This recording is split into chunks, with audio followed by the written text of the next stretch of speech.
السلام علیکم ورحمۃ اللہ وبرکاتہ۔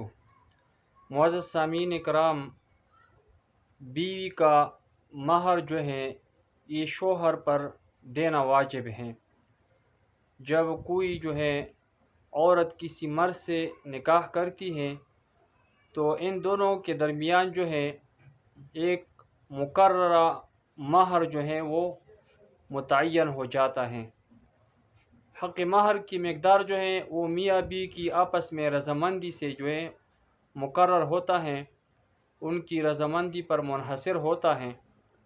تو جو بھی مہر جو ہے وہ مقرر ہو جائے تو پھر شوہر کو چاہیے کہ وہ حق مہر فوراً ادا کر دے، فوراً ادا کر دینا چاہیے۔ بیوی کو حق مہر دینا یہ واجب ہے۔ اگر مہر ادا نہیں کرے گا تو شوہر گنہگار ہوگا۔ رسول اللہ صلی اللہ علیہ وسلم نے ارشاد فرمایا ہے کہ بلا شبہ اللہ کے نزدیک گناہ میں سے سب سے بڑا گناہ کسی آدمی کا کسی عورت سے جب شادی ہو جائے، پھر جب وہ شوہر جو ہے اس سے اپنی خواہش اپنی حاجت پوری کرے، پھر اس کو طلاق دے دے اور اس کا مہر جو ہے وہ ہڑپ کر جائے، یعنی اس کو مہر ادا نہ کرے۔ اور اسی طرح وہ شخص جو کسی مزدور سے کام کروا لے، پھر اس مزدور کو مزدوری نہ دے، مزدوری اس کی روک لے۔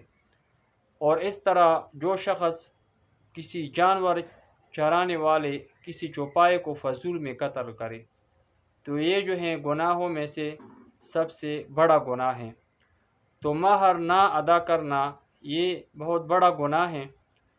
جب کسی پر جو ہے مہر واجب ہو جاتا ہے تو اس کو ادا کرنا ضروری ہوتا ہے، واجب ہوتا ہے۔ بعض لوگ جو ہیں وہ بیوی سے اپنی مہر جو ہے وہ معاف کروا لیتے ہیں، لیکن معاف کروانا زبردستی نہیں ہونا چاہیے کہ آپ بیوی کو بار بار کہے کہ مجھے اپنا مہر جو ہے وہ معاف کرو۔ ہاں، اگر بیوی اپنی رضامندی سے خوشی سے جو ہے وہ اپنا مہر جو ہے اپنے شوہر کو معاف کر دے تو پھر تو ٹھیک ہے۔ زبردستی معاف کرنا یہ جو ہے جائز نہیں ہے۔ تو اس لیے مہر ادا کرنا یہ بیوی کا حق ہے، اس کو جو ہے ہر صورت میں ادا کرنا چاہیے۔